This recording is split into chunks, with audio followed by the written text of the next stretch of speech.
I think you all know that the web area is a 4D form object that allows you to have a browser instance inside your application. And Josh tells me that over the years, this web area space that has all this technology, right? The HTML, the CSS, the JavaScript, the stuff I really like, allows you to do some amazing things. And we've shown over the years, Josh has informed me that lots and lots of maps and interactions. And basically, because it's a very full world in that web area, there's a lot of opportunity there. And we've shown you tons of that. Well, we're not going to show you a lot of that again today. We're not going to show you another map up and maps and charts. Well, we actually kind of are. But we're going to focus on how we made this easier and better for you to develop in. Yeah, I think that the important thing is web area has established itself as a very important feature. And so you've seen a lot of examples. What we wanted to focus on in v14 is the process of developing with the web area and really focus on streamlining that process.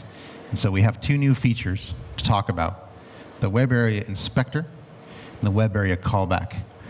I think these ones are easiest to describe if we just demonstrate them. So we'll look at an example. So what we have here is a 4D form. It's a charting interface. That box on your left is a web area. The box that contains a chart is a web area. What's it using? It's financial data. It's capitalization by year.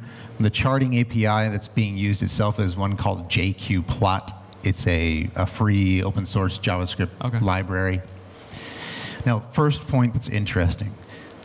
As Ad fills the chart with data, he's clicking on a 4D object, in this case a drop-down, and selecting a year.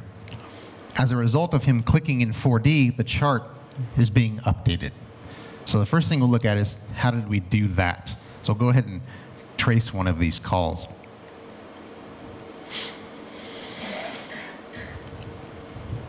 Now, how you get the data into the chart is not actually new. There's a command called WA execute JavaScript function. That's been there for quite some time. The interesting thing about this example is what's being passed to that call in the chart object there on the end. It's a C object. Right. It contains the years and the financial data in a structured format. You can view the C object in 4D's debugger. You can expand it and see the contents. So you're no longer limited to just text data passed into the web area. You can now pass objects. And of course, as Lyle said earlier, JSON is a de facto standard on the web. These frameworks expect JSON anyway. Yeah. So that's very convenient.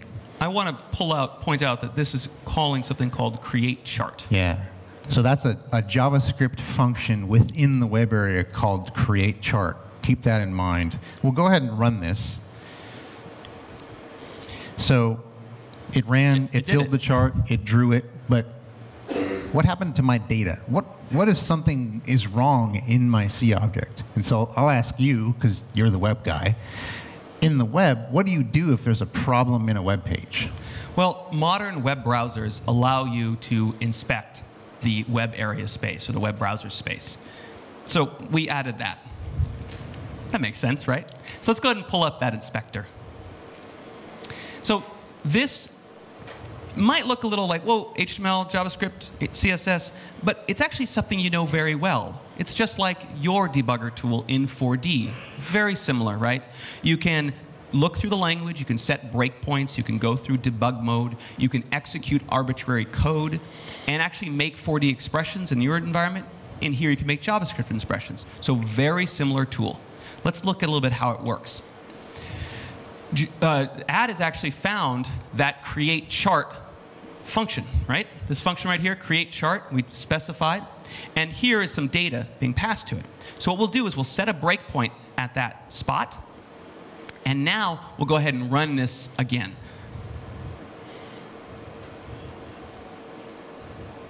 The breakpoint's fired. We're now in debug mode. And we're live, just like in the developer tools in 4D. So if you hover over that, you'll see that there's an object there. Now, it doesn't say C object because, of course, the native object in JavaScript is object. That's what it's called. JSON.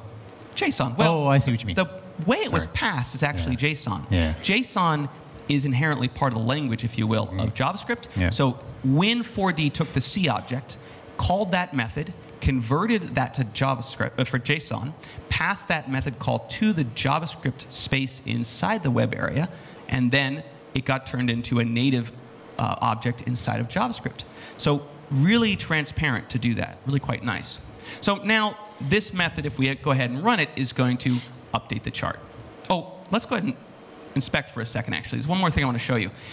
Down there at the bottom is a way to pull up a console. This is very much like, in 4D, what's it called? The custom expression pane. The custom expression pane in 4D, where you can put in code. Here we can, for example, put in data and hit enter. That variable has a value, and there's the value that was passed from 4D when add used the checkbox, right, or the selection. So now we can go ahead and run this, and the chart should update.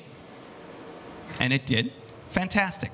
So that is looking at C object, but it's looking at the web inspector. Now, we are only touching the surface of what the web inspector can do, because it can also allow you to dynamically change the HTML and the CSS and inspect what's actually happening in the page. You can make a change. It's a full debug environment for the web. What's really important is that it's native to 4D now, right? This development tool, which is essential, Yeah. is native to your environment. I mean, would you want to do web development without an inspector? You can't do web development without an inspector. So in v14, you definitely can.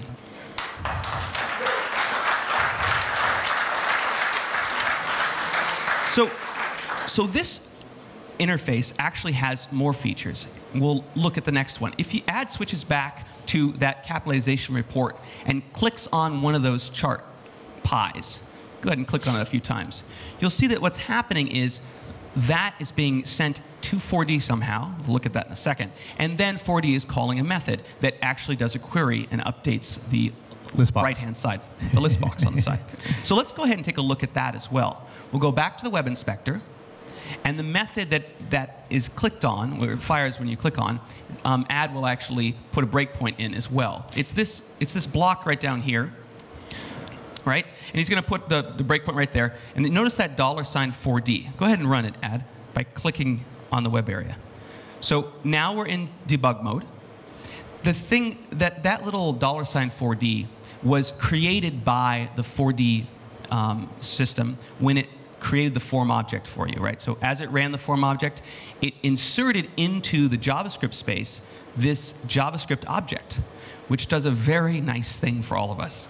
And what the object does is allows JavaScript to call 4D methods very easily. In the JavaScript environment, the $4D, the methods that you want available in that space are available, and you can call them with commands like this. So this method right here of the 4D object, capitalization by year, is not a JavaScript method. Well, it kind of is, but because we put it there. It is a 4D method. So we're passing two things I wanted to note. We have a year here, 2009, and some color that I don't know what color it is, but that's the one that add picked, right? So now we're going to turn on debug. We're going to capture that in 4D and let Josh continue.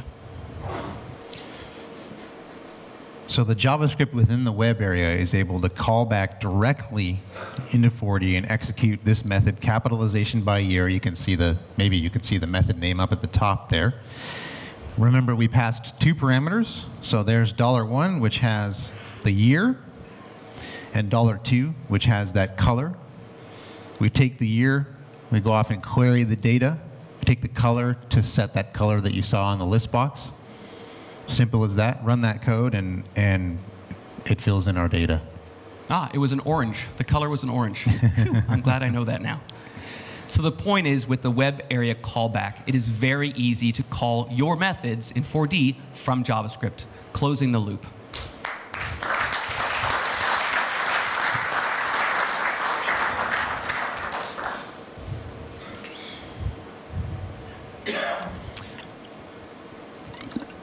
So I think those two features really help streamline the development process of using web area. They really and makes it feel like, well, it makes it part of your tool. Yeah. These features are now core to 4D, and therefore that web area space doesn't have to be this alien thing that you sometimes can get into. It can be a tool you use all the time. And actually, I kind of urge you to think about the web area form object as an object that can load other objects. Because the truth of it is that the reason why we get excited by the web object, the reason why we've shown it so many times throughout the years, is that it opens up a completely another environment for you to develop in. And now we give you the tools necessary to develop in that environment. And one last little tidbit, as we saw, you can pass CObject into a JavaScript method, and of course, you can return CObject from the web area if you like as well. So another example of how we have integrated CObject in.